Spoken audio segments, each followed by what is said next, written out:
long as you got a benchmark. Everybody ready over there? Y'all ready? We got a big deal going on over here, but we're ready. Okay. I'll call this meeting of the Gilchrist County Board of County Commissioners to order. It's August the 18th, 2025 at about 4:15. I've asked the county administrator, Bobby Crosby, to lead our minds in prayer. I'll lead us in the flag, so if you silence your devices, we'll get started. Let us pray. Heavenly Father, we thank you for this day. We thank you for your blessings, because without you, we would have none. Dear Lord, we ask you to be with those in the military. We ask you to be with those who continue to serve and who have served, so that we have this freedom to come together the way we do today and to live our lives the way we live it. Dear Lord, we ask you to be with us as we go through this meeting, as we take up the business of our community. We pray that we'll always put our community first, and we pray that we'll always conduct ourselves in a manner that is pleasing to thee. Dear Lord, we thank you for your Son that you gave, so that we'll believe in and follow your commandments, that one day we will have eternity with you. In Christ's name we pray. Amen. Amen. Address the flag. I pledge allegiance to the flag of the United States of America and to the republic for which it stands, one nation under God, indivisible, with liberty and justice for all.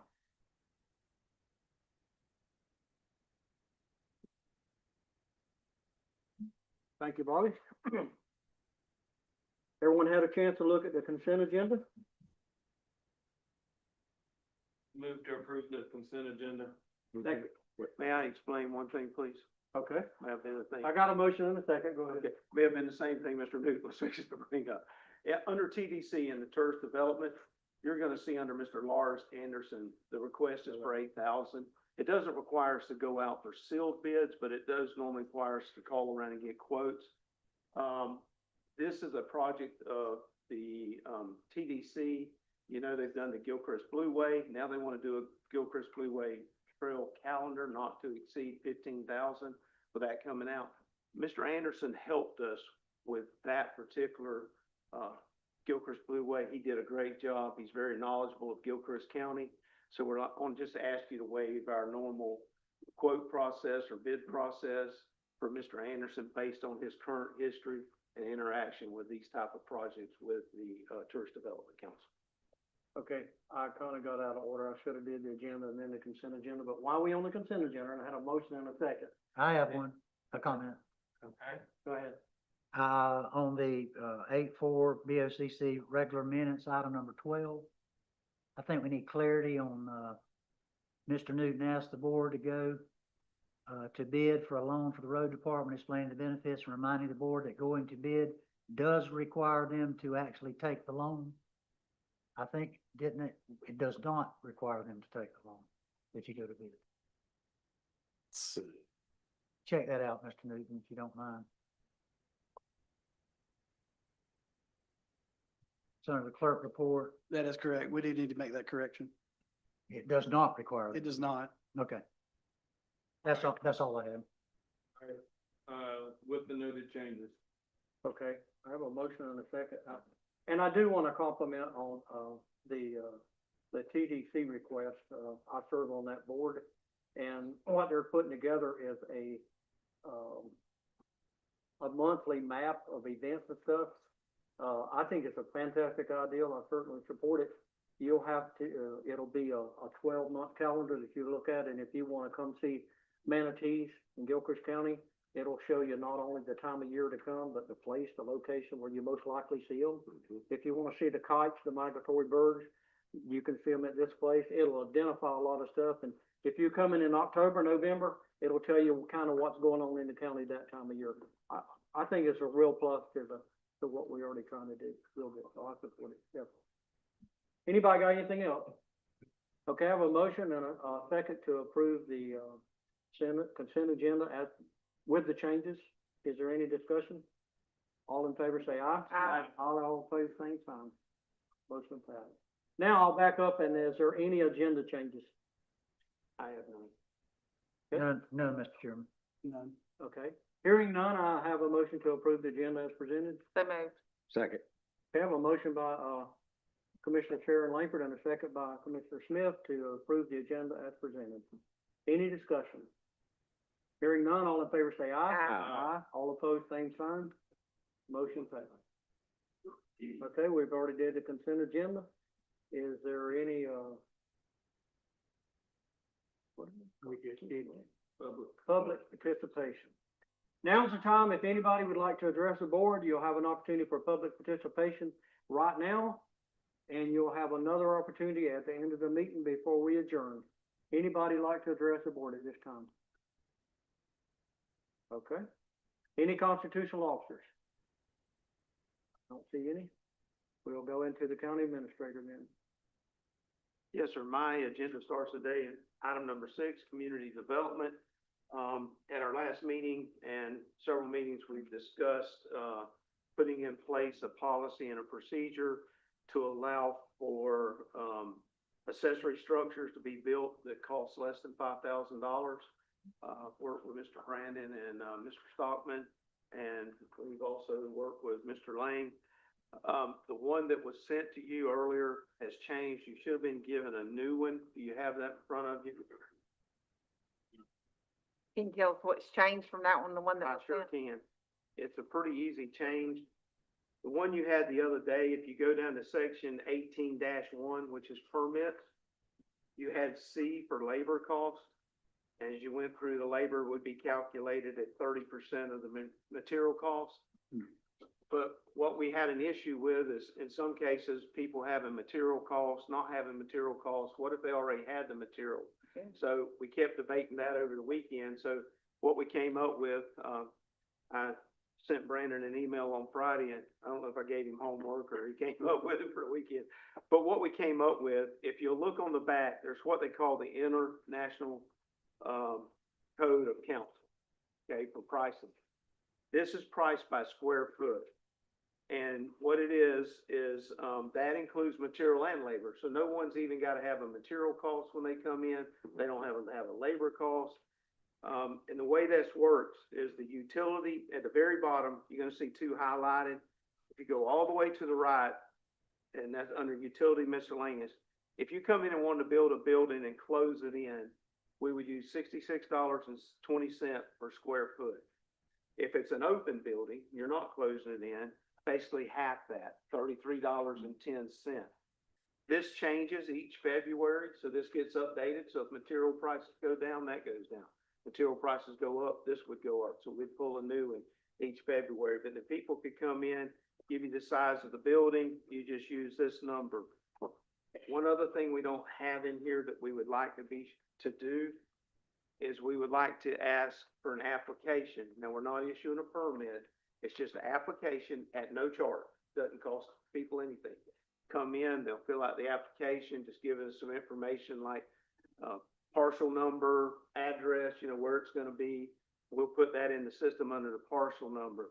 The reason for that, if somebody calls and reports it, then we simply just got to go to that address or that parcel number, pull it up and say, nope, they're built, that is a legal building. We're aware of it and we know what the cost of the structure is. We're aware of it and it fits our order. Is that gonna require us to have to hire somebody else if we make, No.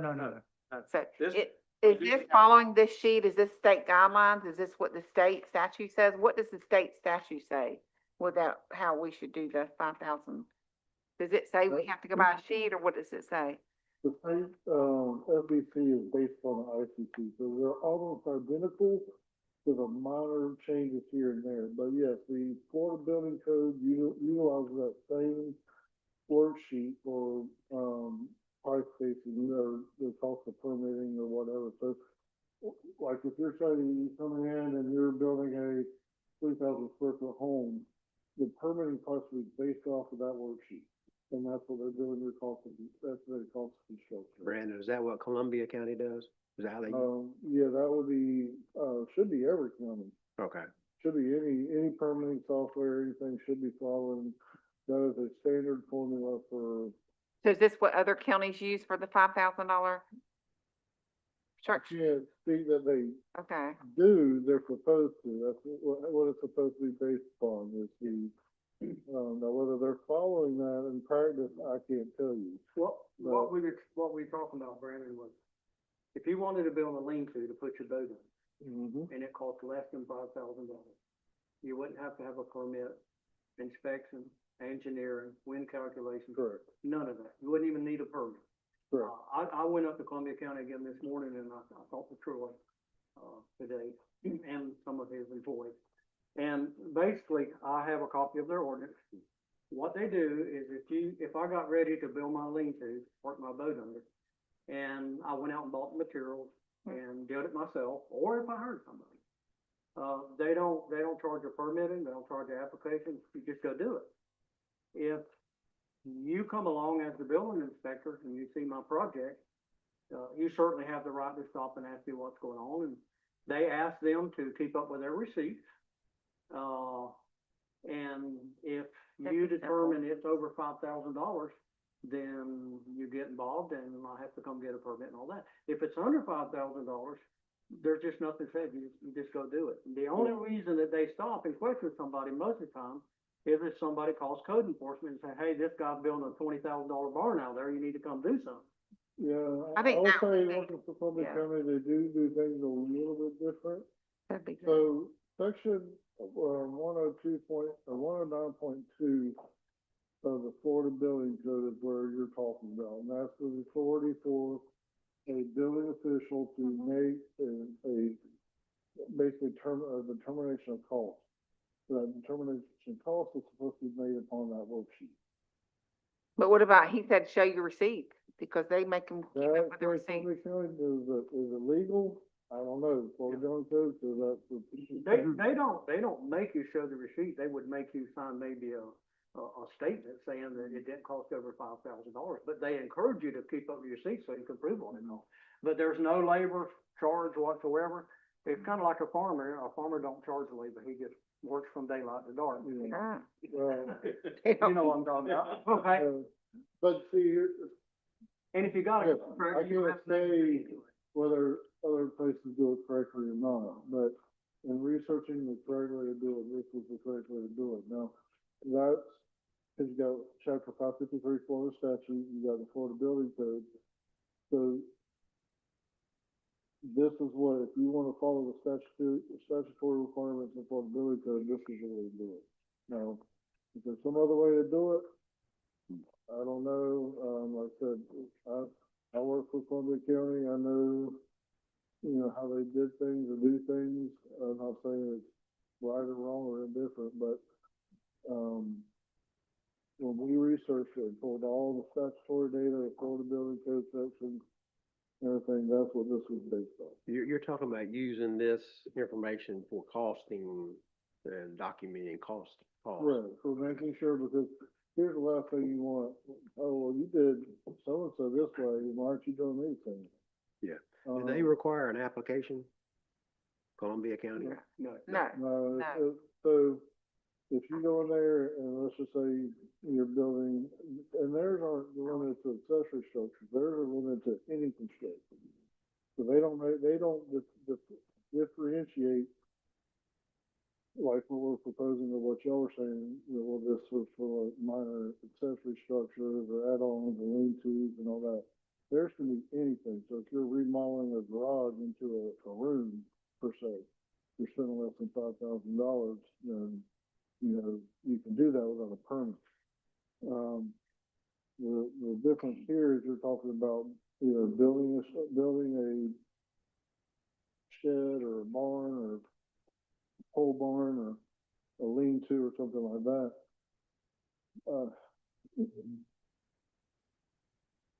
And I just don't know the other way to do it.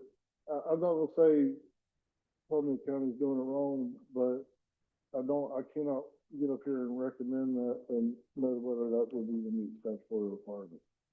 This is what they- Well, I that think we're was gonna trying to get a benchmark, trying to get some kind of way to measure and a cutoff, so when people call and say that their neighbor's putting in a building, how do you determine that that's $5,000 or less?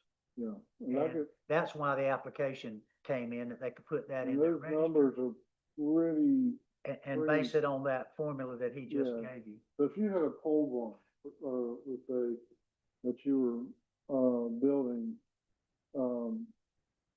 you would basically take that $5,000 allowance and then divide it by, with like 3310.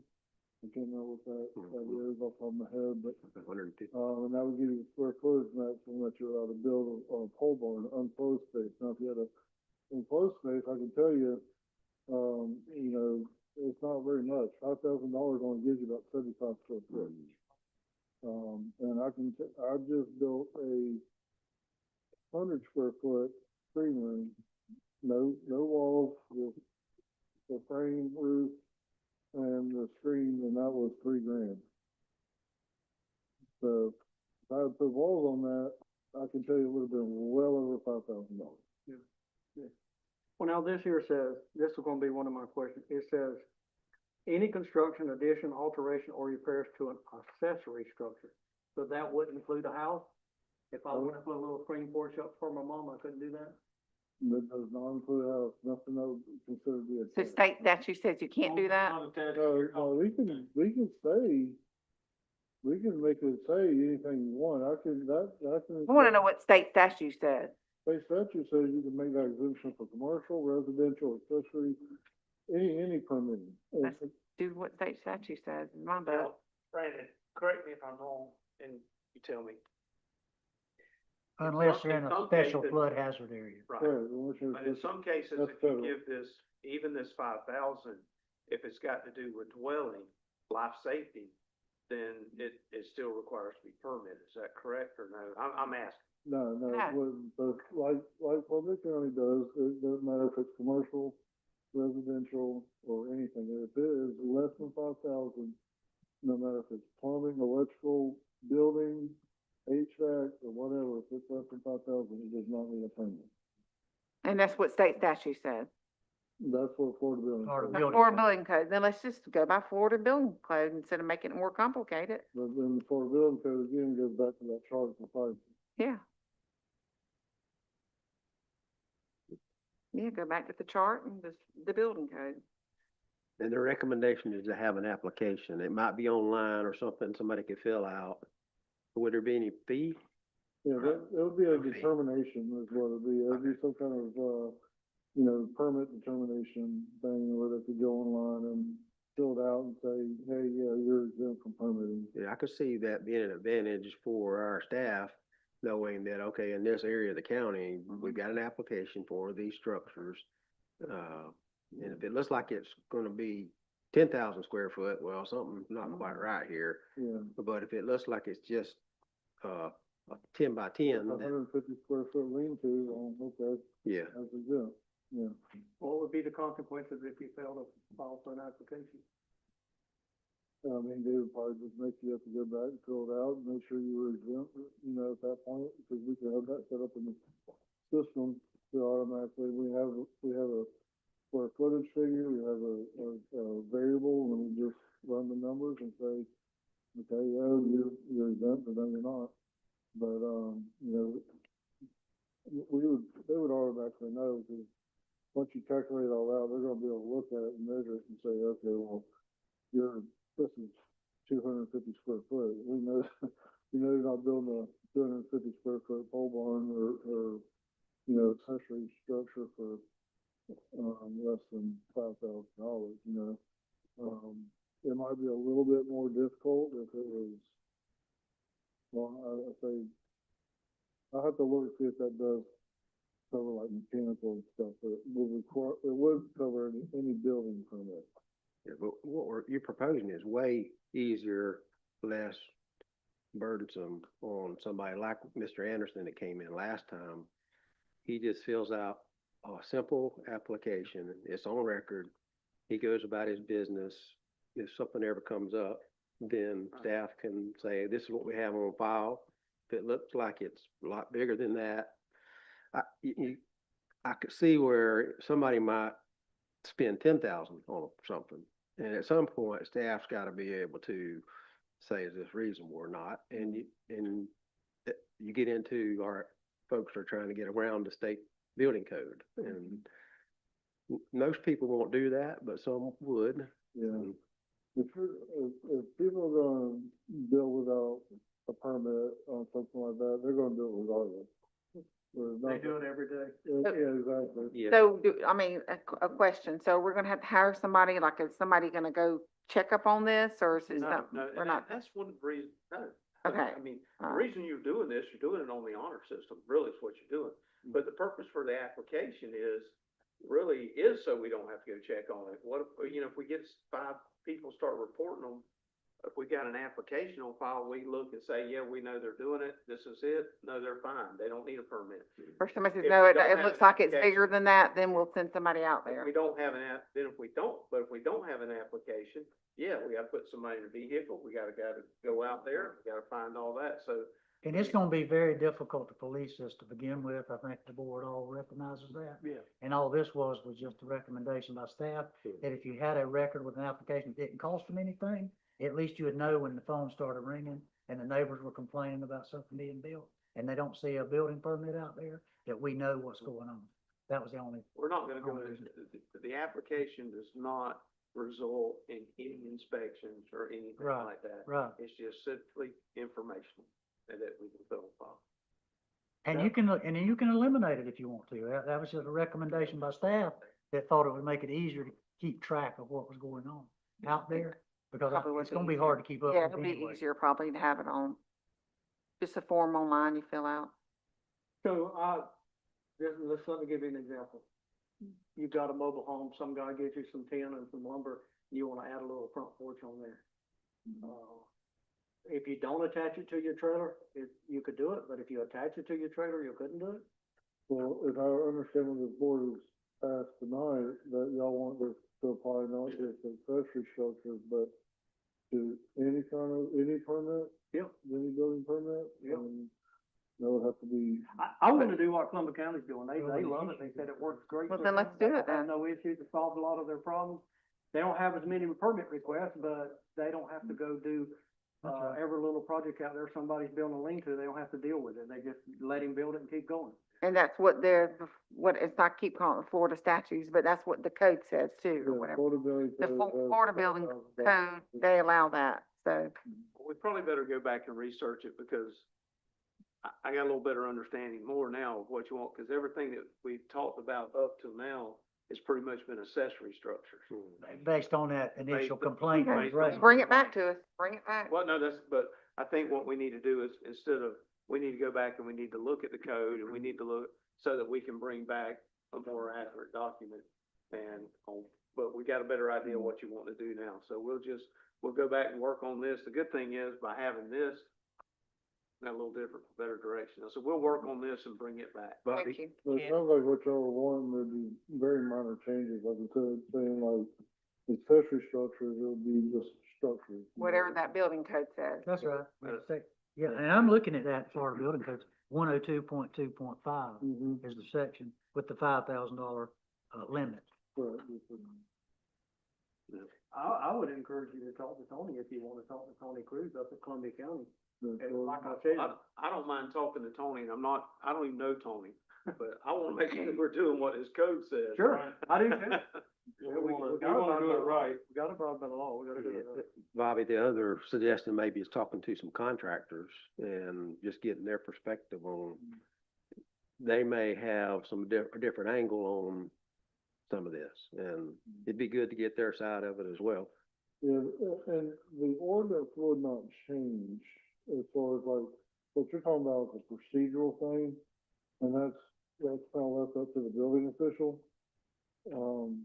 So when the building official is doing his or her practice, the procedural part of it is looking at the section 109.3 of the FBC, and then looking at the chart of pricing per square foot, and the way, if you don't mind putting that chart back up there, the way it works is based on type of construction.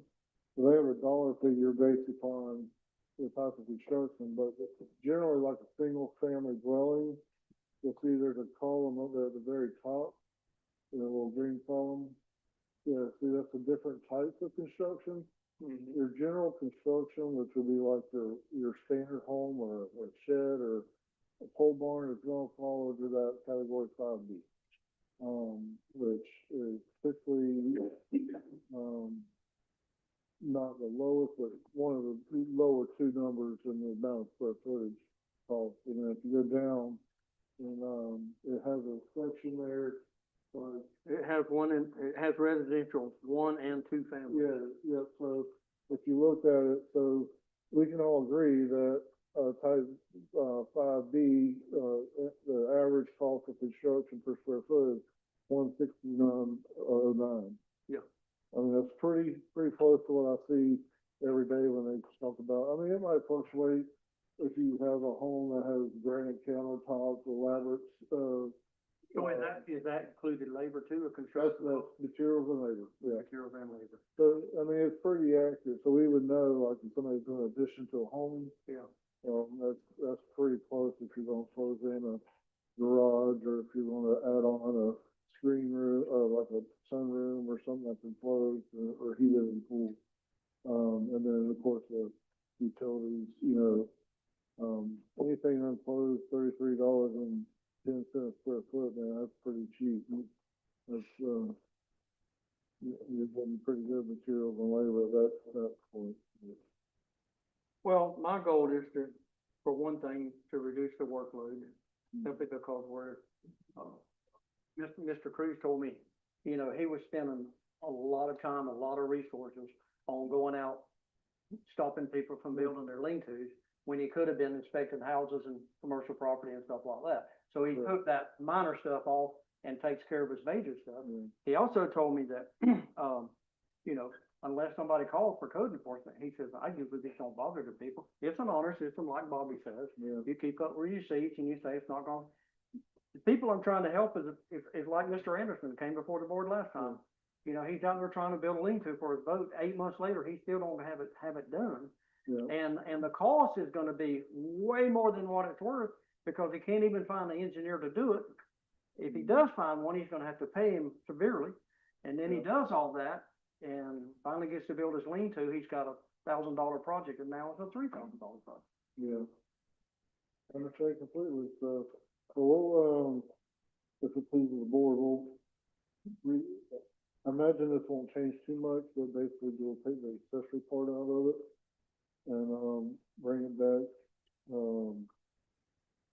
and then again, the part where we do, whether or not y'all do a voluntary, like, request, for, say, like do I need a permit or something like a form, permit determination form or something. That would be an administrative function, or, just a procedural function. That doesn't have to be something that is in the ordinance itself. We just need to get the ordinance where it can be adopted and how y'all want it, and make sure it meets the Florida Building Code and Florida statute. And then the rest of that is just a procedural thing. One thing that we need to probably address is the setbacks. For instance, if I went to do something, I need to make sure that I'm in compliance with it, Yeah. with a Yeah, and of course that was, setback. And if I did file some kind of paperwork, I guess you would say, okay, there's a 25-foot setback, make sure you abide by that. correct. And I asked them how they address that, and they said, well, they usually don't have a problem, but if they did have a problem, of course, they'd have to ask for a variance or something, or redo it, or start over, or whatever the case may be. I don't want to get into all that, but at the same time, there's so much that goes on nowadays that goes on without any control. And too, with accessory structures, a lot of those, the setbacks are only 5 foot, versus, if it's a single family, it's 25 or 30.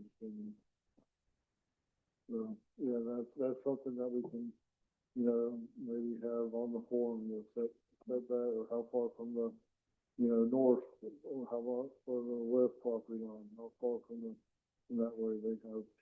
Well, Mr. Cruz also stated that he encourages people to call and say, hey, look, what are my setbacks on my property? I'm thinking about building me a little boat shed, and what's my setbacks? Yeah. And you encourage them to do that, and then that way the building official, or, whoever gives them the information says, okay, it's 25 up front, 15 on the back, or whatever, then he has to go by. Well, the beauty about the Gilchrist County Code is most of your setbacks and most of your districts are exactly the same. Unless you're talking about parcels that are kind of grandfathered in, that are less than an acre. But in general, most of your setbacks are 25 foot on the side, rear, and 30 foot in the front. One time that road gets kind of squirrely is if you're on the river or got waterfront or wetlands, but, for most general purposes, the setbacks are what they are. Right. Yeah, I agree with Tommy. If we're gonna have an application, we need to have setbacks there because you can't waive the violation of the setbacks. Correct. Even if you're waiving the price up to $5,000, they go out there and build it in the setback. Now they got a violation that code enforcement is gonna get them out. And let them know up front what the setbacks are. That way they can't say, oh, That would be a good thing. have it on the Do it in the application, so they can't application, say, well, you didn't tell me that. Yeah. Exactly, and that Well, way. they come before the board and ask for a variance, and we'd be doing variances all the time, Yeah. if people made a mistake. Mhm. Have it on the application, it'd be simple. Yeah, don't have to get into how to do that, so.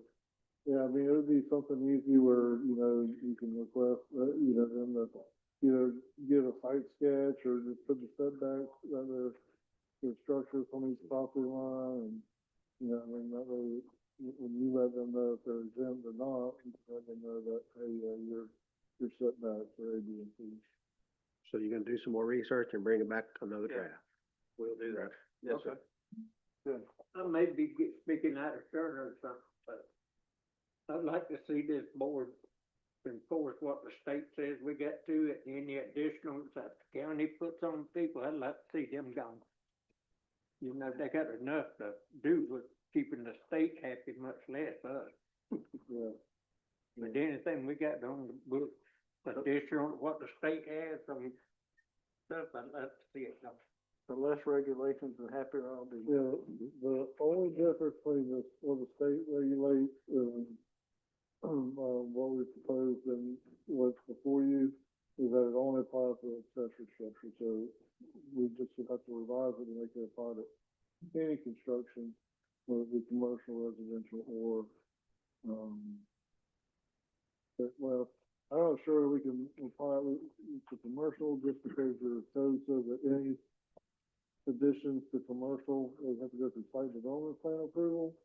So they would still have to go through that process, but maybe whether or not they have a permit to build it, it's a different story, but they still have to go through site plan approval or a special use permit, depending on what the process is, but certainly residential, single family or accessory structures or anything like that.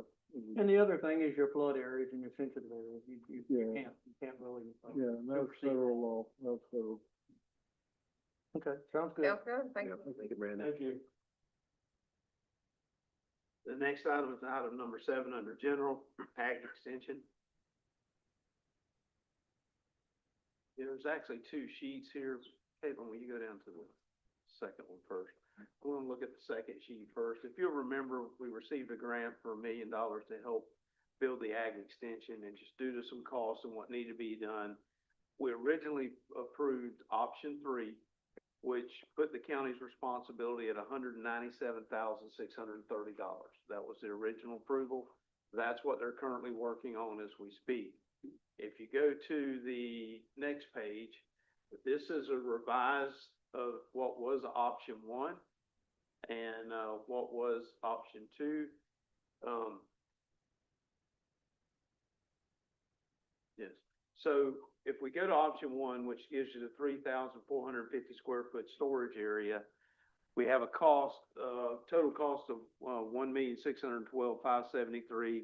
We've got the grant. We received the $250,000 check from Duke Energy, which we have. If you wanted to apply it towards this, we have the current budget amount of $197,630 in the budget. And then that would leave an additional funding cost of $164,943 on the building. And then again, if you go down to option 2, it's the same scenario, except it's 1,745 square feet, with an additional county funding of $55,458, taking in the grant, Duke Energy, and what's already been budgeted. Friday, I think it was Friday, I found out that the DOT, they've had the plan for some time, but they called and they wanted to enhance the driveway to a tune of what it would cost is about $66,000. Well, Locklear and, Gray went down and met with the DOT. I was unable to actually go at that time and was able to revisit that and make a change. And that change is now right at $42,692. What that is they want the asphalt thicker, make sure we got a certain amount of base right there.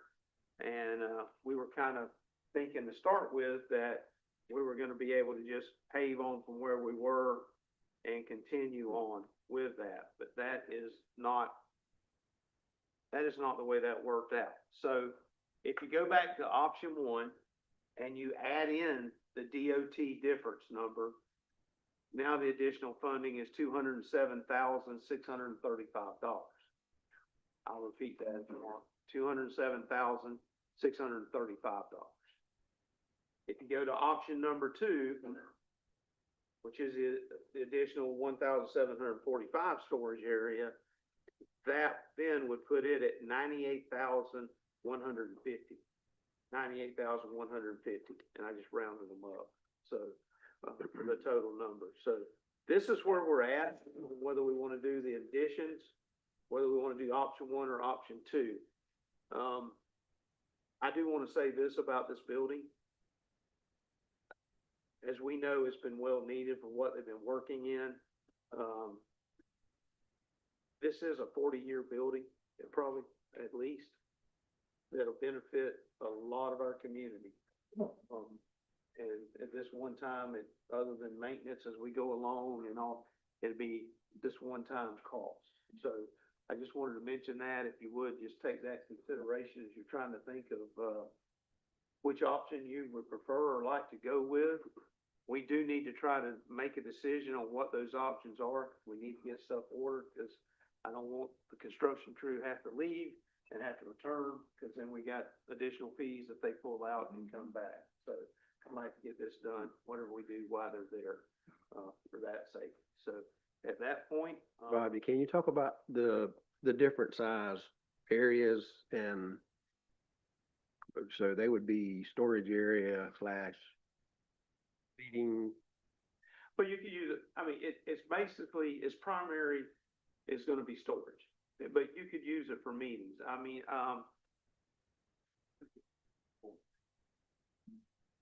sorry, these projects tend to accumulate more and more paper. You know, like if you were trying to have a meeting, or you want to have a meeting with the 3,450, roughly 175 people with tables and chairs. Just had chairs, it could be more people, but that would probably, you know, most time you're gonna be using tables. The smaller one's gonna be around, you know, close to 90 with, tables and chairs if you used it at any time, you know, for meeting facilities as well. So that kind of gives you an idea. There, I will tell you, there is roughly, I think roughly on the, option one, if you take out the air condition in the storage area, and if you do that, I'd recommend not putting drywall in it, because drywall it just holds up better. You're looking at roughly a $60,000 savings. And then in the, option two, I calculated it around, about a $45,000 to $50,000 savings in option two. That's without the air conditions and without just when you if you decide to have a meeting in there with 188 people. It'll be hard. You probably won't. Yeah, I I think, think living in Florida, air conditioner is pretty much a must. Just walk out there right now and walk in a building that doesn't have air conditioning, unless you've got a lot of fans and windows open and got a great circulation system. You're not gonna sit in there long. Well, it preserves the building too. But you know, if you come to my house and say, give up my heater or my air conditioner, you can have my heater. I can cover up, but I can get, the heat's tough. yeah, and how many, Quick, down there at, Wonder River, thing at Standard. I know the 4-H is fixing to have a program, do they charge? How much? Sure. You come right on. Sure, I have a statement that I'd like to read, Just- but yeah, to just intro. tell us your name, sorry. Jessica Cooper, Gilchrist County Extension, thank you for having me. Mr. Ginner's question was, does the Pony River Fairgrounds charge us to have an event? Yes, sir, they do. They actually just moved to new funding model. And it'll cost us about $400 to have our event, each time that we have it there. And if it's a livestock event, it will actually be closer to $4,000. So it is increasing cost significantly, in order for them to be able to, pay for things during the fair and also just cover costs and things. But I have a statement I'd like to read, so. Thank you for your continued support of the extension programs and facilities. Because of your leadership and the dedication of our partners, we've already secured $1 million from the state to begin this project and potentially $250,000 from Duke Energy, which is a vote of confidence from a local partner. We are also grateful for the budgeted funds from this board that we have had previously, which have allowed us to complete phase 1 of the extension office. Greg Construction and Bobby Crosby have worked tirelessly to prepare so many different versions of these prints, and they've done an incredible job. We're so grateful for them. Over the last 2 years, we've applied for phase 2 funding through the state after we were successful with the first million. And that has not been successful. While we are grateful for the state's investment to get us started, we cannot continue to wait on legislative funds that are not guaranteed. The time is now to move forward while construction crews are mobilized and the opportunity is right in front of us. We are here tonight to respectfully ask for the addition and for the multi-purpose storage that will be an event space for phase 2. This is a piece that will allow us to serve the widest range of needs in Gilchrist County. It aligns directly with our vision statement that's on the wall. It's something that we absolutely need and will support agricultural producers, 4-H youth and families, and residents who depend on essential space for all of these civic events. The investment from you also goes beyond phase 2. Increasing the county's contribution strengthens our grant application for phase 3 when we do apply in the state legislature, and those projects are ranked on match percentage. So the larger contribution from the county moves us up on the list for match with ESAC. So it moves us into a range where we may be more competitive with other counties to receive the phase 3 funding we need to completely finish out this space with its initial vision, excuse me.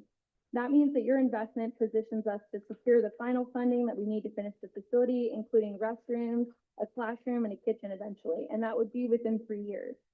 Together, we have an opportunity to do something monumental. Create a multi-purpose facility that serves youth, agriculture, and the community, not just for today, but for generations to come. I'd love for you to be a part of history and be a part of this facility growing larger. We ask that you believe in the future and invest in this space. Your leadership will ensure Gilchrist County has a space that reflects who we are, deeply rooted in agriculture, committed to youth, and united as a community. So I appreciate all of your support, and I hope that you'll consider funding phase 1 or phase 2, but option 1.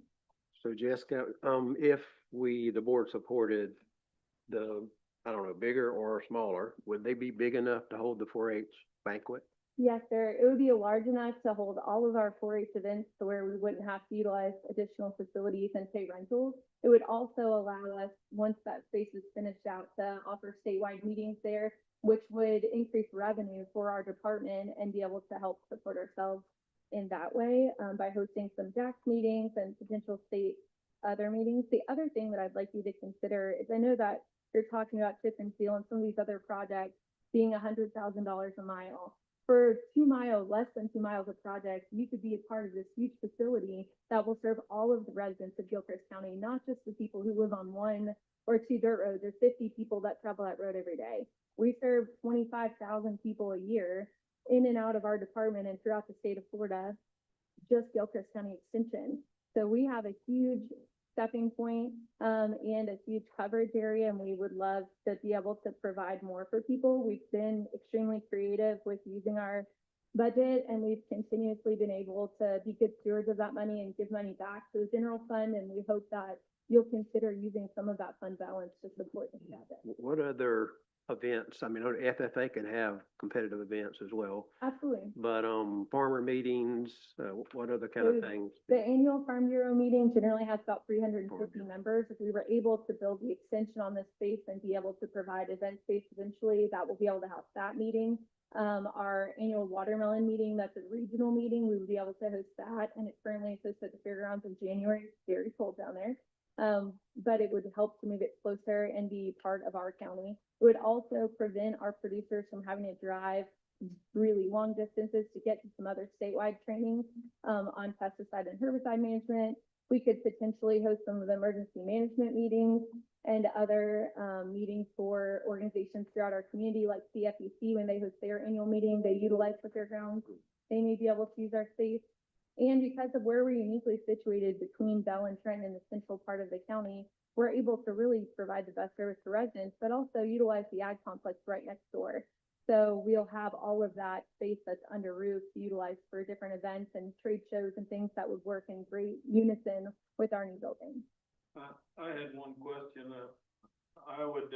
I'm excited that Duke Energy jumped in and Yeah. funded some of this That's a big deal. with this facility. Are there any other businesses that would benefit from this, this building that may also be willing to make $100,000 or a $50,000 donation into this, and then it would be something they could use? I mean, we just went through a budget meeting and we had to cut funds and cut this person and cut the sheriff and do this and do that.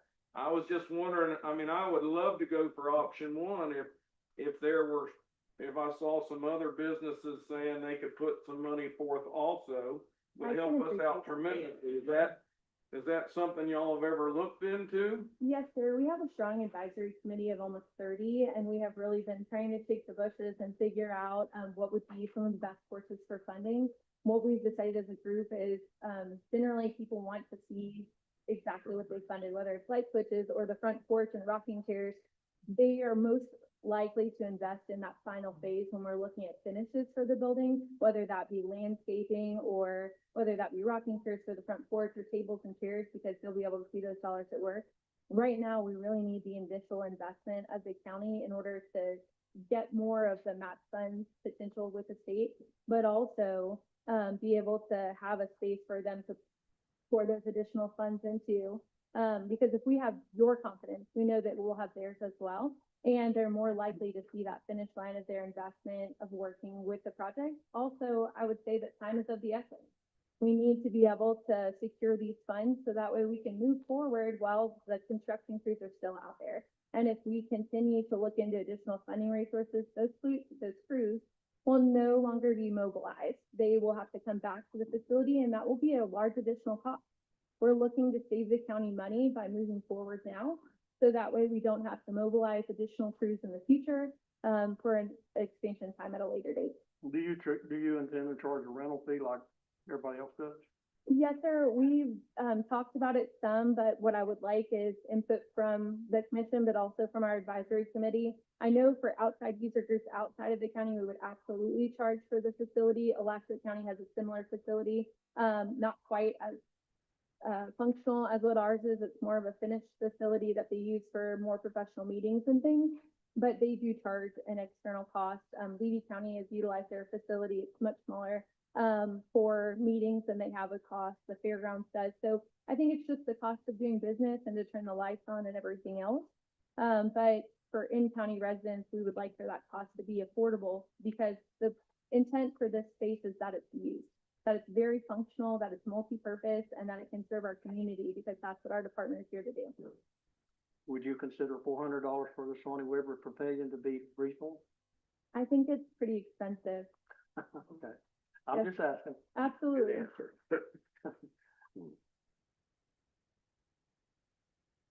I know that Mr. Joe and Todd are here as well. If you have specific building questions, they may be able to answer them. Like I said, they've worked extensively on these prints and revisions time and time again, because things have gotten more expensive over time. And I think that has been the biggest hurdle for us, is the time between the initial legislative grant and now. We have spent a couple of years of time putting all of this together and getting all the pieces moving. So as I said before, time is really of the essence, because we need to be able to move forward in order to make progress and serve our residents better. Bobby, you said we originally went with option 3, and that was to not do any of this? That was not to do either one of the additions. It was strictly the office. Right. And to, kind of go back and revisit the question about additional funding, But there has been some interest in additional funding, but it's sort of as Jessica has spoke about, that they're, when Once can you we get come the in building and do built, this and do that, so. Once you get the Yeah. building done, then Yeah. we'll throw in for tables and chairs and Sure. whatnot. And I know initially when we came forward with the proposal, it was funded at a lower rate because we still had the legislative grant out in Tallahassee and we were waiting on the results for that. So we took a conservative approach and I appreciate that. I understand that you're stewards of the county's money. But in order for us to, seek that legislative funding again, you have to wait an entire calendar year. So we will reapply in October, but I would hate for that to put us that far out again. And then when we look at the funds directly, the financial investment for the county is less than 23% of the entire project. So I would say that's a huge great- return on investment for the county. Yeah. If we are able to make this initial investment and this second investment actually, we would be able to provide so much, and in a reasonable amount of time.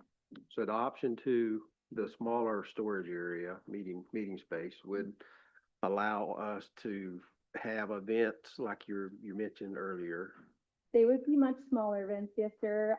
They would be able to fit club meetings and a couple of smaller events a year, but they would not be able to host things like a 4-H banquet or a Farm Bureau meeting Okay. or even a producer meeting. Because Yeah. we need a space, even if it's a storage space that's not unfinished, or that is unfinished, it wouldn't be able to fit the number of people that we need under roof. I mean, I know y'all gonna say no, cause y'all say no, but you know, this is gonna be a one-time thing. Yes, ma'am. Not And we put money in the solid waste, why couldn't we?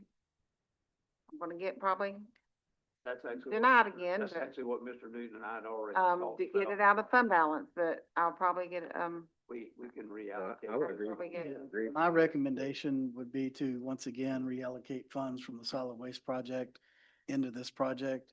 You know, it's already, well, we haven't finalized the budget yet, but we already have it in the budget. We could utilize, what we don't know that we're actually gonna fully spend. So, as well as the solid waste project it's a multi-year project that's, you know, we may not even get started next year.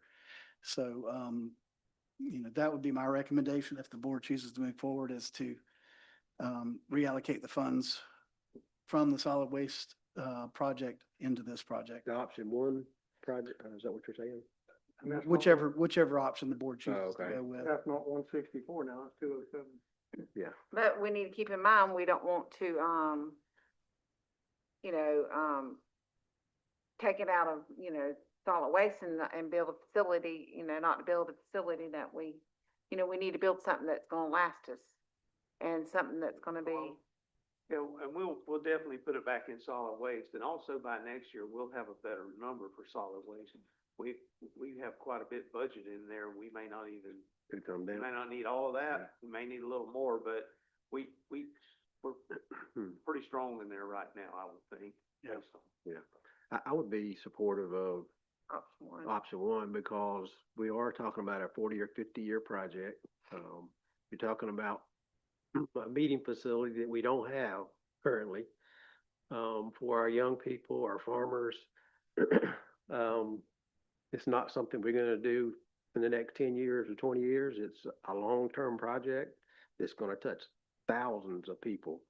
And, I think I support that anyway.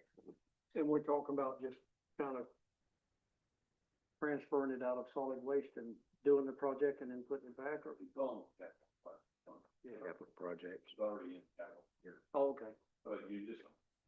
But it wouldn't come out of fund balance? It wouldn't come out of fund balance? Oh, yeah.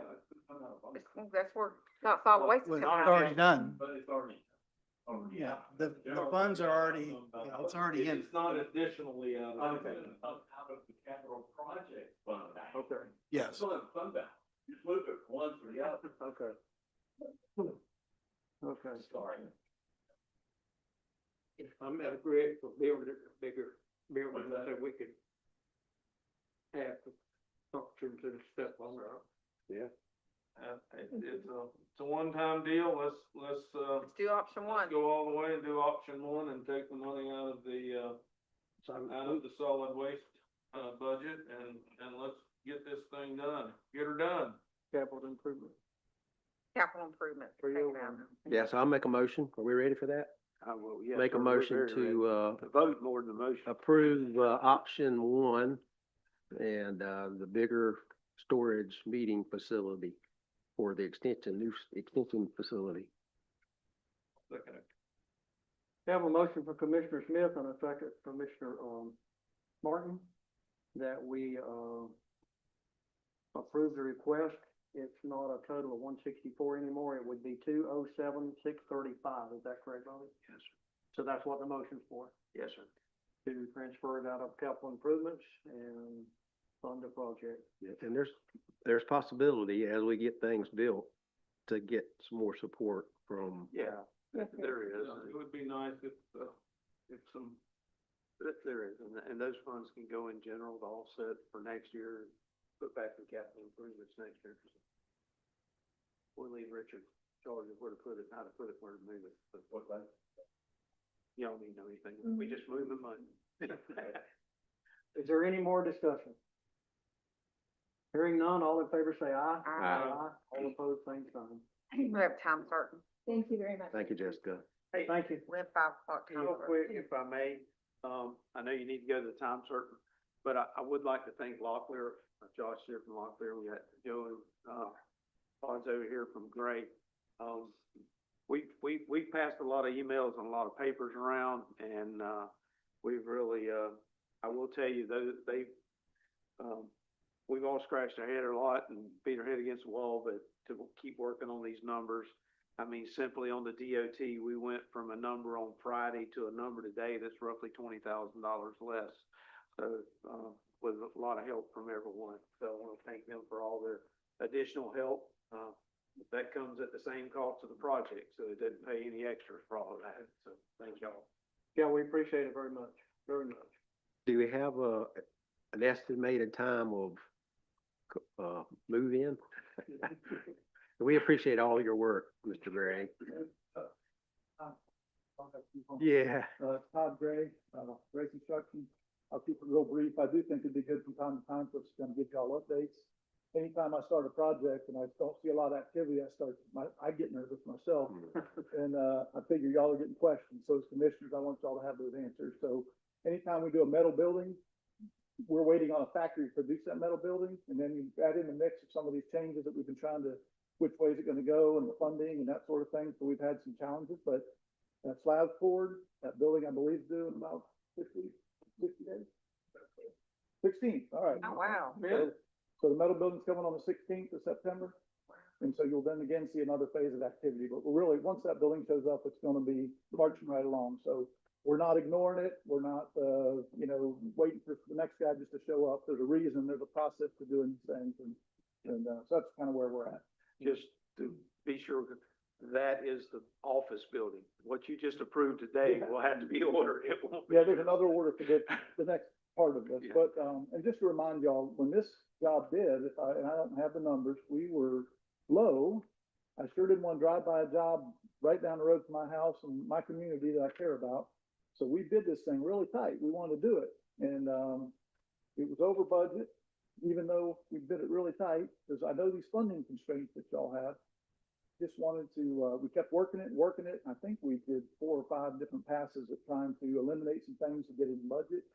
And so now, with a little bit extra funding, we can add some things back in. So I'm sure y'all are ready for it. And I know Mr. X is ready for it. And, we're doing our best to get it. We want it to be a really quality facility for y'all to enjoy. For a long time. You proved your commitment to us on a past project, so I'm real proud of everything y'all do. We really appreciate it. You're representing Gilchrist County too, the residents and everybody else. Built my business here. I'm proud of this place. I love it. I love it. And my family. Glad you're here too. Thank you, man. Good to see y'all. See you later. Todd, does the DOT upgrades to their driveway, does that impact your operation at all? We'll work around it. We're used to it. Okay, Every job we have to make DOT improvements generally, so Okay. shouldn't be too bad. thank you. You got the curve makes it interesting, as y'all know. Absolutely. So what they're doing, I'm sure is needed.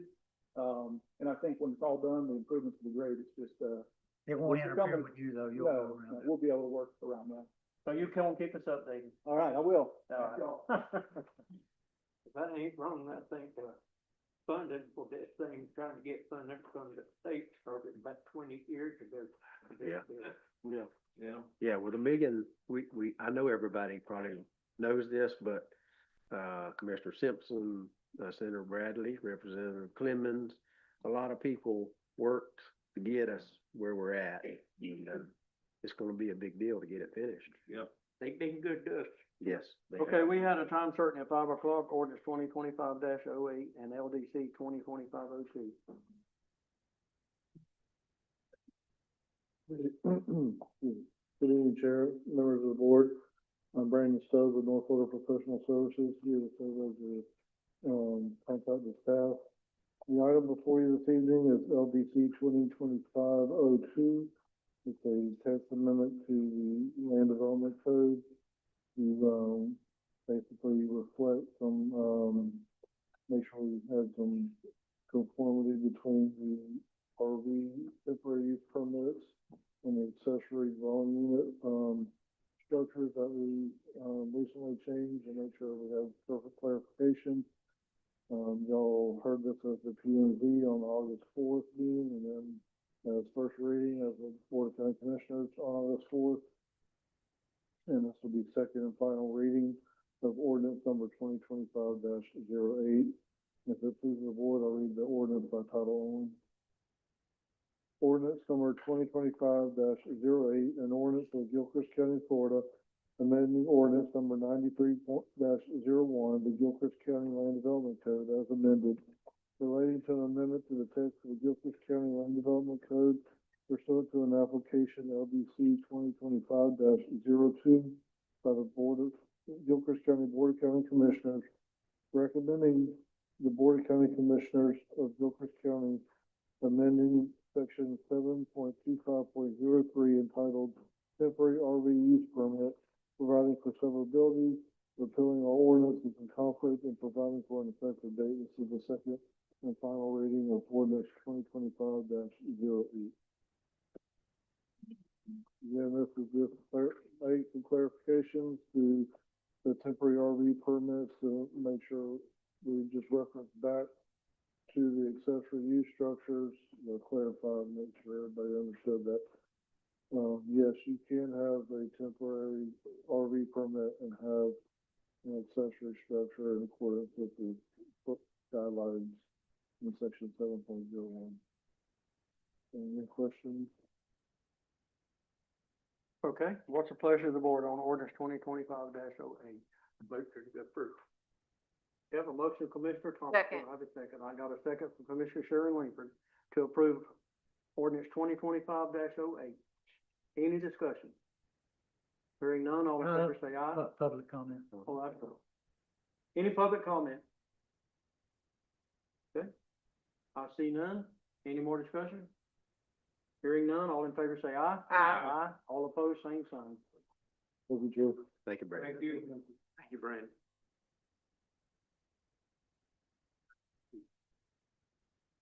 Mr. Chairman, my next, item has to do with, a right-of-way use permit is, as you know, the, we have a gas line that runs down 232 on the east side of 129 from the dairy over to, Newberry.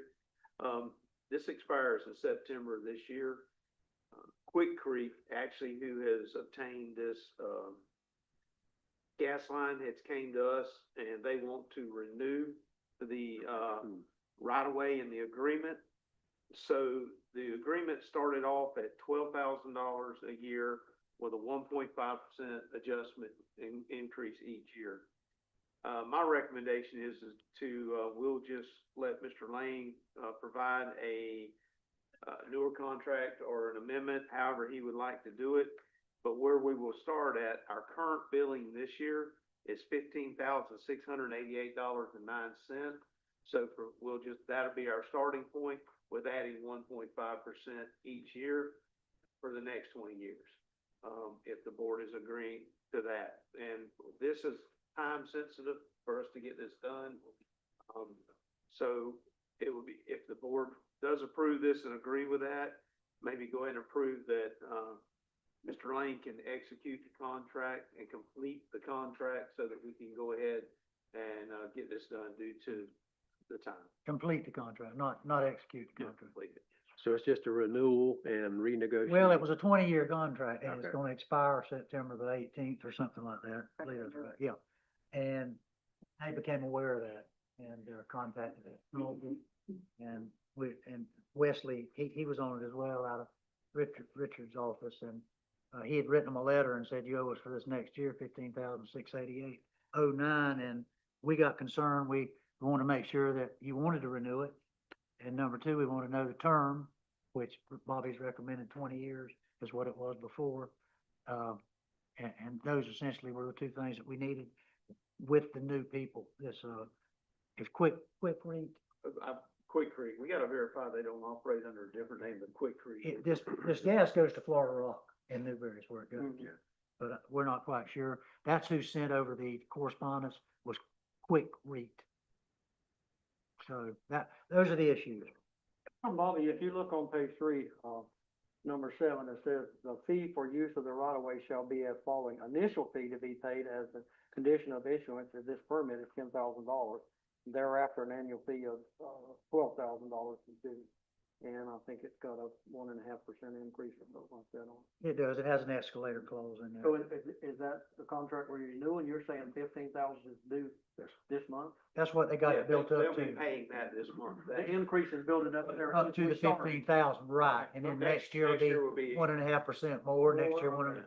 So it's up to 15 now? Yes, sir, It'll take 15, 15 to keep going. 15,688.09. That's the benchmark for the new contract. Okay. I move to approve the gas pipeline, right-of-way permit with, Mr. Lang doing the, being able to update it each year with the 1.5% increase, is that? Yeah, and I misspoke, that was last year's rate, the amount due for 2025 is 15,923.41. Move to approve it. Second. Okay, I have a motion for Commissioner Martin and a second from Commissioner Smith to approve the County Road 232 gas pipeline contract agreement for a 20-year period, right? Yes, sir. Okay. It's actually a permit is the way that we issued it for, yes, sir. All right. Any more discussion? Hearing none, all in favor say aye. Aye. Aye. All opposed, same sign. Motion passed.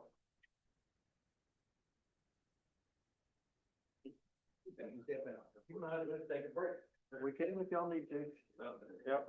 I already went that down. We're gonna take about a 3-minute break.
Okay, we're gonna call the meeting back to order and continue on.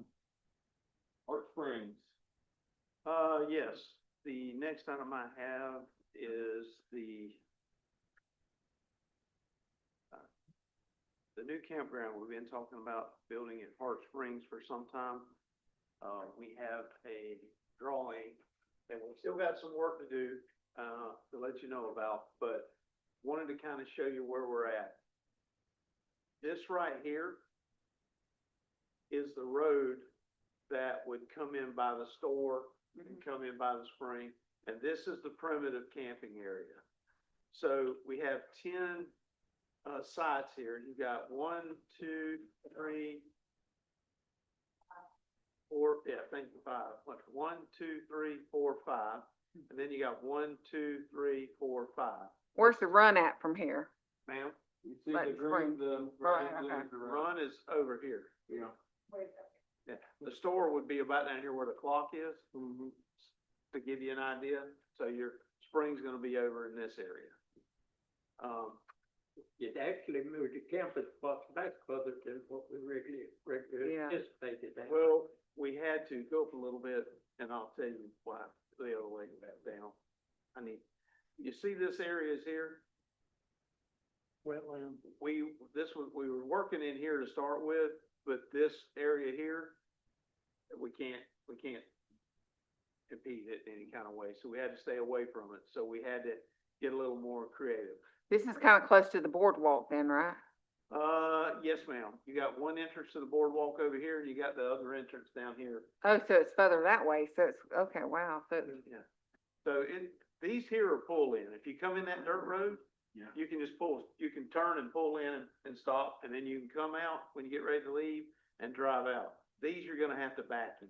Does that wetlands have a spring in it? Because the other day I went out there and it was flowing. And I thought, well, that thing's flowing, it's like a creek flowing into the, If the splash pad's on, oh, yeah. splash pad drains over that way. Oh, is that what it is? Okay. And then sometimes depending on the water will come Okay. back. So they Does- actually allowed us to use a natural, drainage system for that when we built it because of the rocks and all there. So- Okay, and so that's where the splash pad drains off to. Drains over. Okay, that's why it was moving. And then there That makes sense. is a couple areas that's just pretty wet there. It'll pond and it doesn't, it just stays there. so it's not gonna be where, it's not gonna be then where where camping used to be back in the day. Yes, ma'am. Yeah, that's The exactly back, where it's at. it'll It's be not. the back half, the north half, Okay. kind of. Right here is where everybody used to camp, all in Okay. here. And there's go up, I mean, Is that bathhouse still in there? no, sir. That's been removed, but there used to be a bathhouse. That's All, right. all of this used to be camping area here too. Yeah. There's another wetlands there. That's why we couldn't put it there. You got a road, as soon as you come past the store, there's a road that comes in right here. And then there's a road down there. This is where we started off trying to put it, but we can't make it work. We can't. The back gate back here, where's that kind of located on that map? Going north, Keep going that direction you're going. You're going correct. perfect. Keep going. Don't be back here. Okay. Bobby, would that be undershot if we got underwater, if we got a flood? Absolutely. Yep. Pretty much the whole area, isn't it? Yeah. That would. Yeah, then we're gonna rent it to house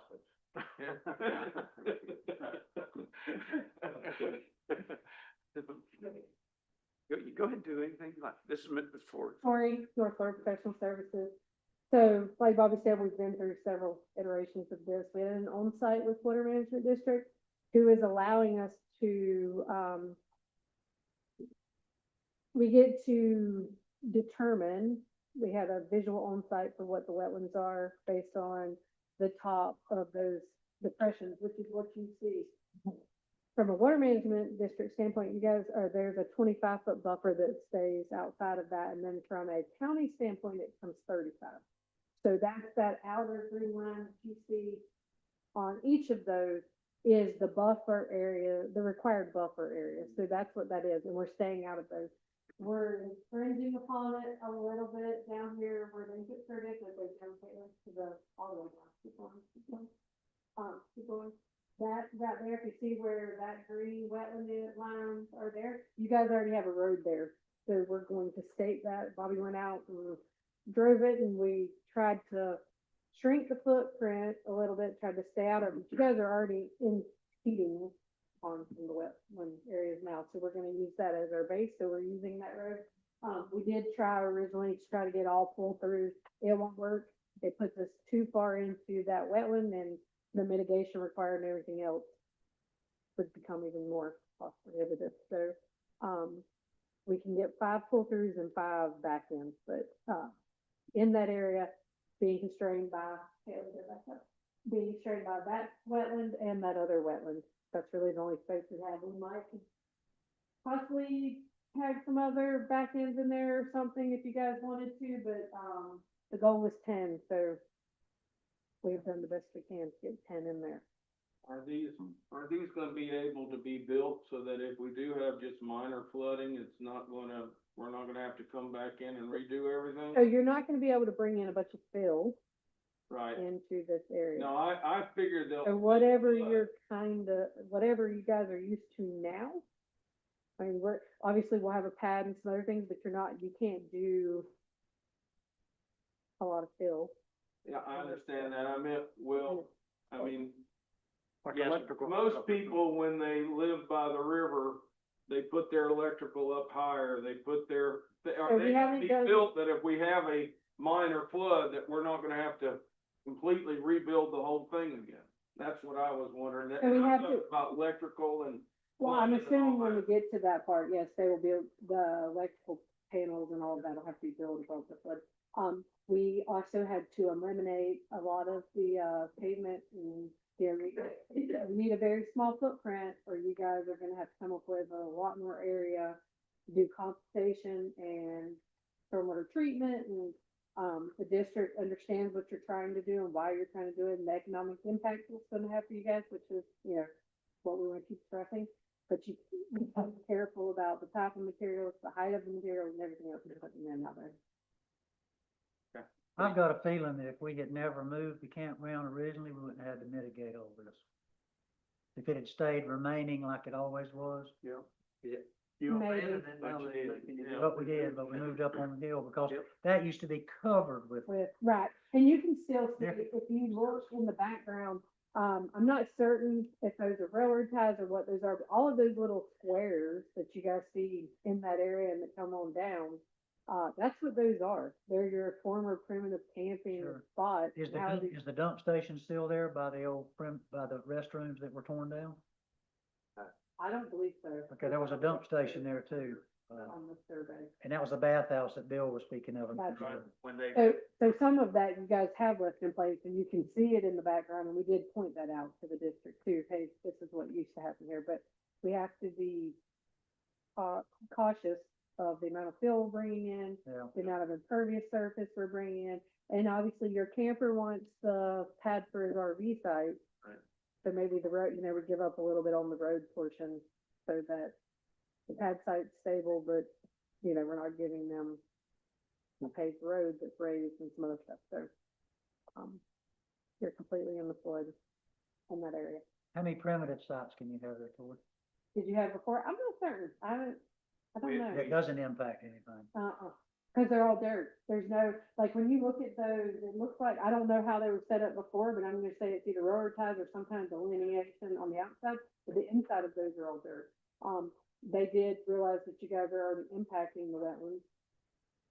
But they're wetland experts, he understands that, he understands the goal, so we're just trying to minimal. Yeah, I think all of us used to camp there when we were younger people. Yeah, Well, that's what I've been talking about. primitive camping's changed. From the standpoint, primitive now is you stay in a tent where we have campers, because they want electric, they want good water, they want all that. This down here is when the Boy Scouts decide they want to get with you and camp, or occasionally somebody will come in on a boat from the river and they'll want to camp down there. But any of the rest of them that come, they all want to stay at the campground now because they'd rather. They want They water want and to plug that fan electric. in, they want that, bathhouse that's right, I agree. Bobby, on your weekly report, you stated that the campground is doing really well. And you're already booking for the winter and all that kind of stuff? January is booked solid. I think January and February, this is the first year. So that's good. And this will be additional. Yeah. And I think you guys are gonna call these premium spots too, because you're right there by the spring head. Yeah. We don't, Whenever we started this, about 20 years ago, and I always said, if I go to the beach, I want to look at the beach, and if I go to Hart Springs, I want to look at Hart Springs. True statement. But I And don't, you're willing to pay for that too. Yeah. and I think, Beachfront property costs That's money. right. I think people with youngins and stuff will stay here more than up there, so they ain't got to transport their youngins. Yeah. And originally Bobby's goal, or what we were directed to do, was the complete pull throughs, but the area that takes is more than we have to work with. And, I think this is the fourth iteration, probably third or fourth iteration. And just trying to work with the area you guys have now that we know where the wetlands are and we know where, or what the buffer requirements are. Because once you start moving into those, the permitting side of that and the mitigation side of that, it all becomes a bigger animal. the only thing we want to do today, just want everybody to see it. I don't think we really need a motion, but if everybody kind of likes what we got here, then we know to proceed. And we'll get it to a point that we can carry it out to bid to find out what the cost of it is. Yeah. Is Mitchell still gonna be on the project? That'll be a, yes, if he wants to be, yes, sir. Mhm. I've got to check with Mitchell, but. Yeah, I like it. I like it. I mean, you've done the best you could do with what you had. Yeah, I probably like the initial one the most, which was all pull throughs, but, once we had the meeting with water management and determined what they were gonna let us use for a wetland line, they also agreed for you guys not to have to do a formal wetland determination. So that's cost savings and everything else, because, you know, those can be, time consuming and has costs associated with them. So we all agreed on what that wetland line would be, and then we moved from there. So, they've been easy to work with, so we're trying to, you know, keep the process moving. Is there grant money available to help build? A campground, grant money available to build a campground. I'm not aware of anything that would help us I'm to not build a either. campground. I know that some of like the Parks and Rec money that used to have some allocations like FERDAP and some other stuff was not funded this year. So, Everyone, there's trail money. I know the governor put, quite a bit of money into park and recreation this year, so there may be some. Yeah, I'm not aware of one that's Grant money for available. campgrounds, so, but we can definitely, I mean, we have a grants team, so if Brandon's team is tied to that, so we can definitely let him Might have been more for boat ramps or stuff like that, I don't. I'm sure. Well, everyone that I've asked about the campground, once this is built, then you can Then you get, can do then you can improvements to get, it, but- picnic shelters, you can Right. get picnic tables. But they consider this an income for the county. Mhm. So they're not as much about giving you money to build those because it's income. But once it's built, again, picnic, the FERDAPs, picnic, Yeah. playground equipment, You can. you could even build a bathroom down, well, I don't think they'd let you build, well, they probably would, Yeah. so you could even build a restroom facility down there, with the grant money. But I do know this year FERDAP was not funded, so, we can have them check, see if I know they do trails and that kind of thing, but I'm not aware of a campground funding. What about One that the, just came out, so it came out yesterday, Friday or the day. the tourist development money that we collect? Is that something that you could?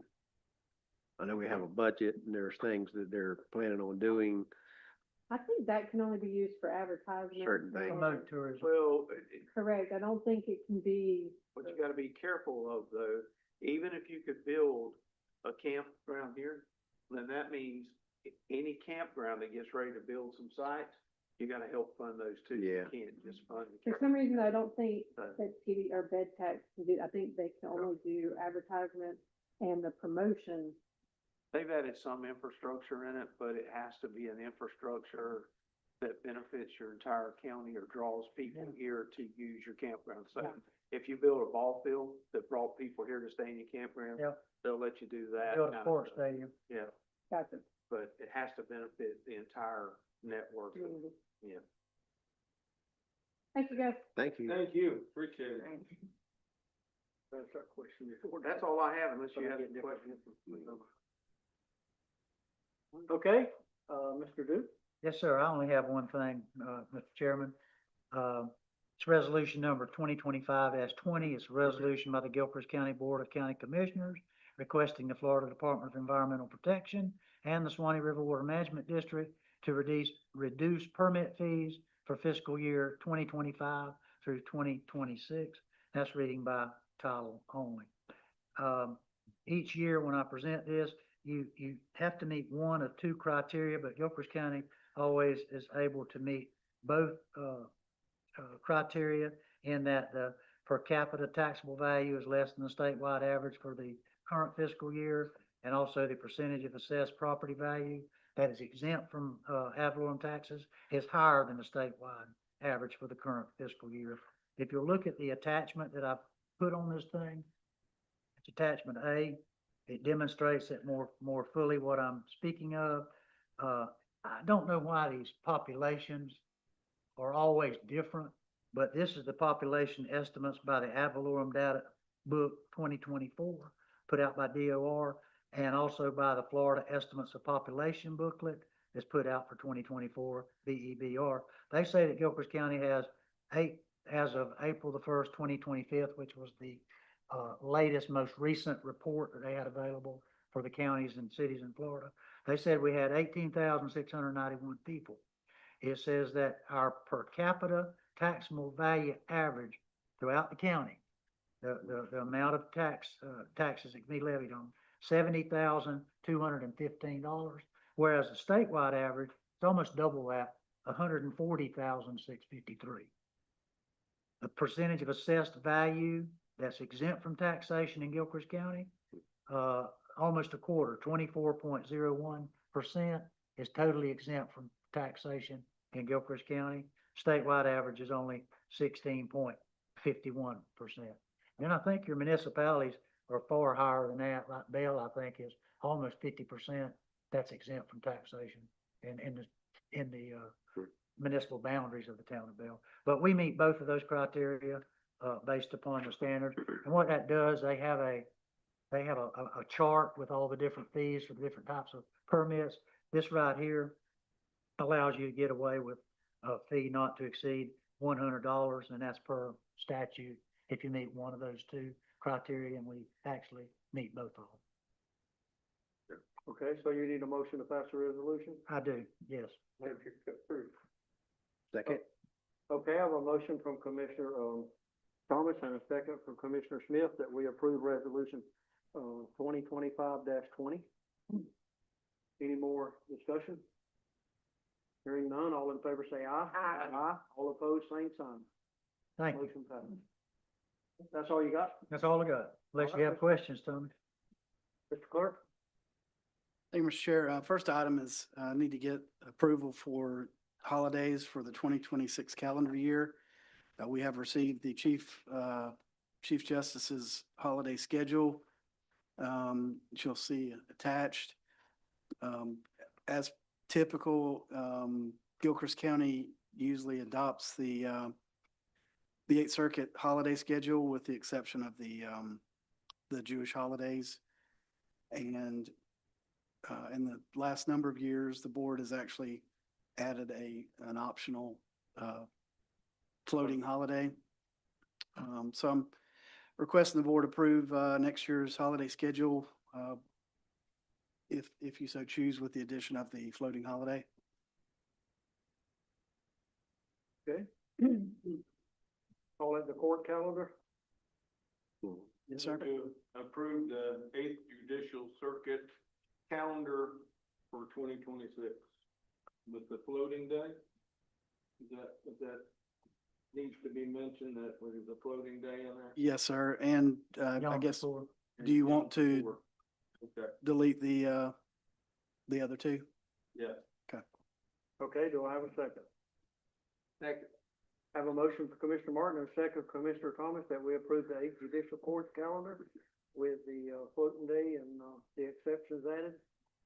Any discussion? All in favor say aye. Aye. All opposed, same sign. Motion passes. If Kevin, he don't observe that Yom Kippur Day or whatever it is, we don't observe that, do we? No, sir. No, we never had. Nope. Ain't nothing that he. Jewish. They're both Jewish holidays. Just shield.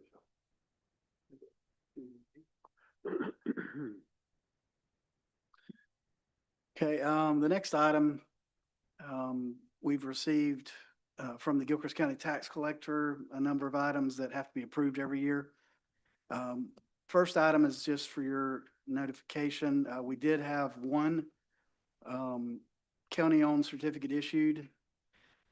Basically what happens is if no one bids on a certificate, it is automatically struck to the county. After 3 years, if no one has redeemed it, then that'll actually go to a tax deed auction. And that would be brought at this point, basically. So again, we had one county-owned certificate issued. You'll see the next item is the recapitulation of an error insolvency report has been provided. And I just need to get approval of that report.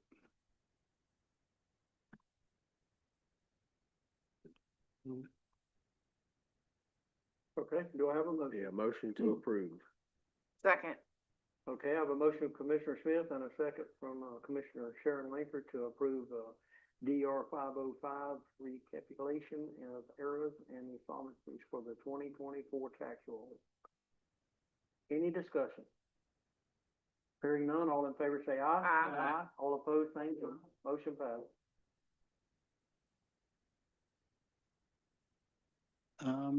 Next item, the tax collectors informed you that there are no tax deed applications for county-owned certificates for this year. So that's good news. Just good news. Good.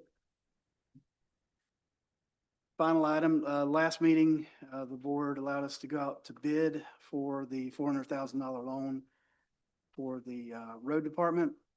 We received 3 bids back, and Capital City was actually, in considering all factors, Capital City was actually the low bidder at 4.9% fixed for 5 years with no additional fees or costs involved. Seacoast actually was slightly lower on their fixed rate. However, they did have additional fees that actually made them a little bit more expensive. Motion to approve Capital City Bank. Okay, I have a motion from Commissioner Sharon Langford and a second from Commissioner Martin to approve Capital City Bank for the bid on the loan for the road department of $400,000. This wouldn't qualify for that other company that we went with, remember?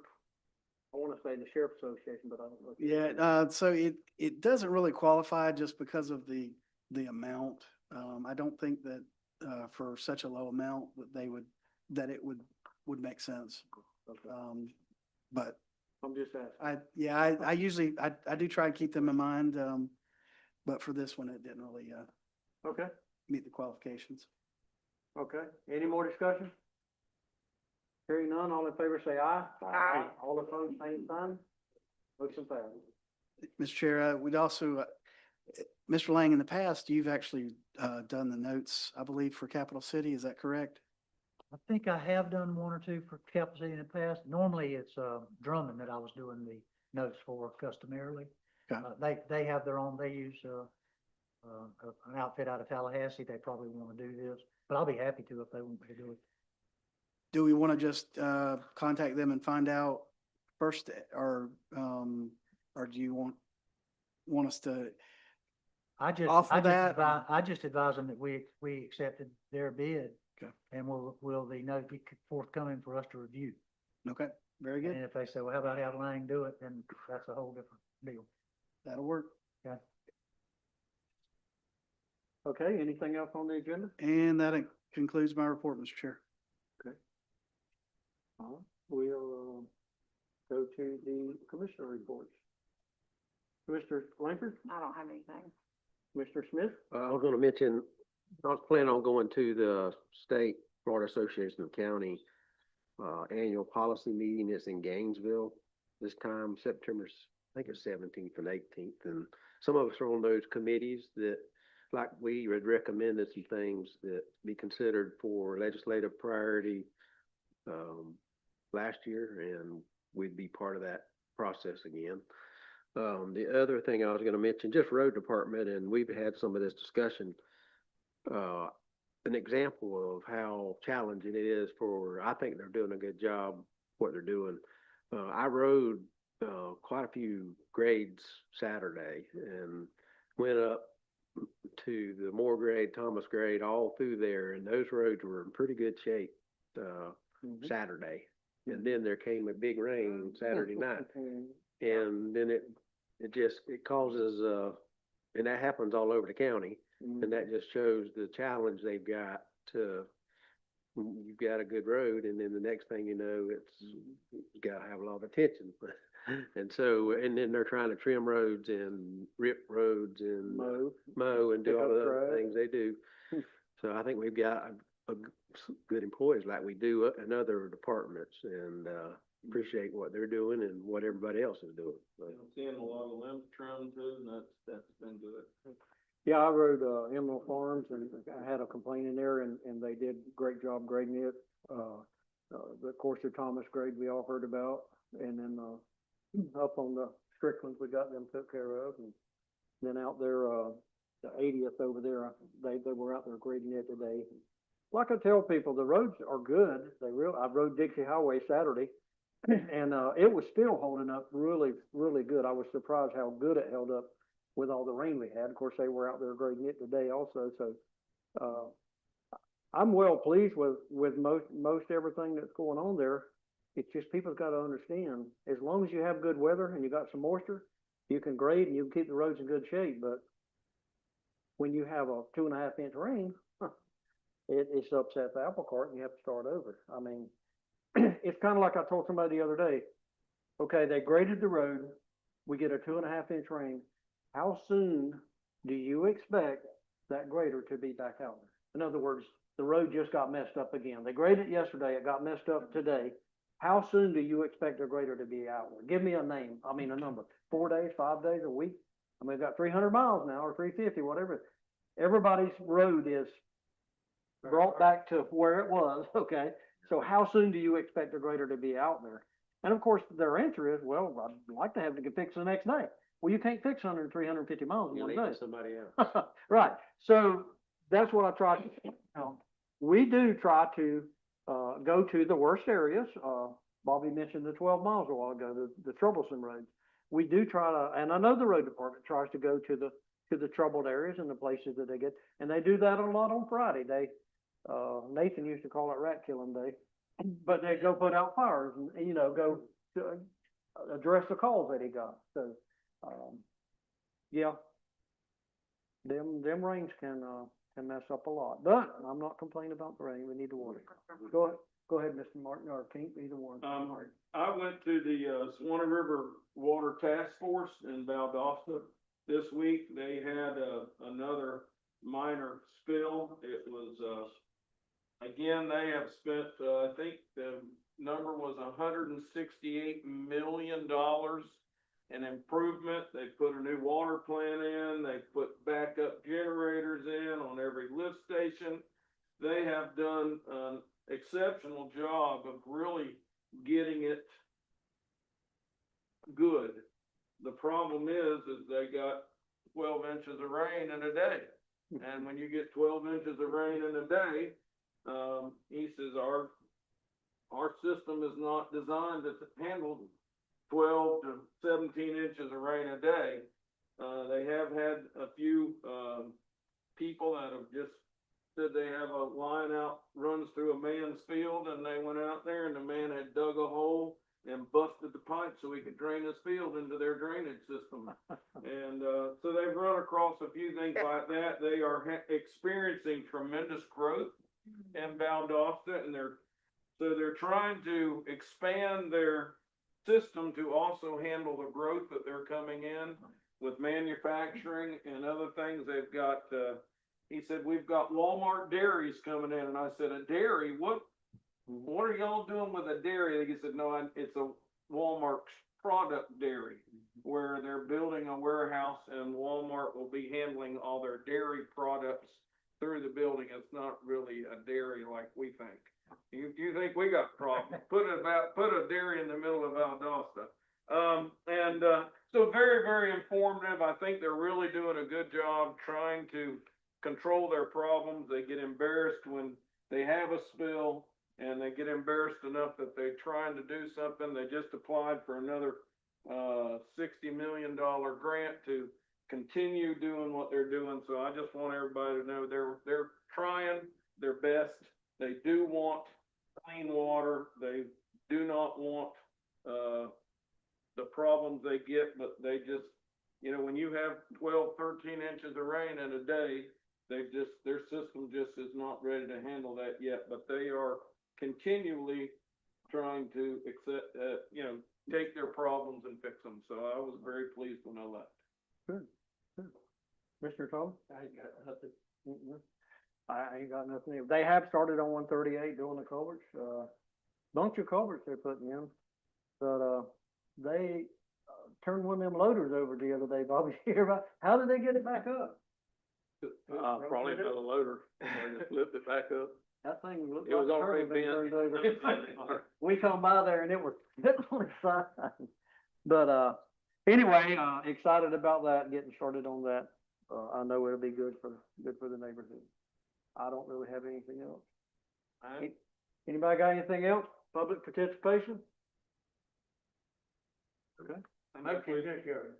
All right, motion